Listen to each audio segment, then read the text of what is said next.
You know, growing up in a broken home, it was not always good. My mom was there, but not really there like she should have been. My dad wasn't there at all most of the time.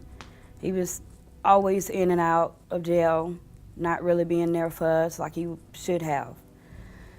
But, you know, everything was kind of rocky and stuff in the beginning. Having to deal with my mom and the issues she was going through at the time with alcohol and drugs, and my father, like I said, not being there for us. So I really had no one to turn to but God.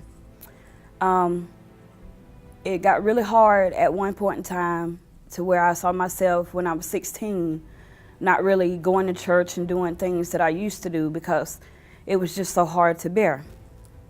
So one day I just got up and I said, this is it. Can't do this anymore. I need to go. So I packed my things at the age of 16 and I moved here to Brunswick. Being out here, not really knowing people, not really having anyone around me, it was really hard. So I really had to step up and do what I needed to do. I ended up finding 2 jobs, working those 2 jobs to try to maintain and have something. All alone, I knew I was missing something, but I just didn't know what it was at that time. I ended up moving into housing apartments and everything, and there I found myself pregnant. I was really scared at that point in time with being pregnant, like I said, with my mom and dad not really being there. So I really didn't know what to do but just maintain and work and do what I needed to do.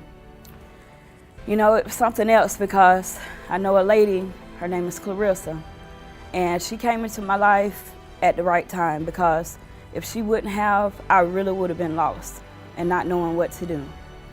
She helped me to understand that God have always been there for me, that He never left me, but I left Him. So I had to find myself to try to get back to where I needed to be, which was with God.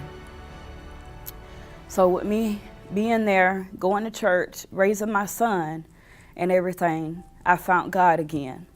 And He's always in my life to this day forward.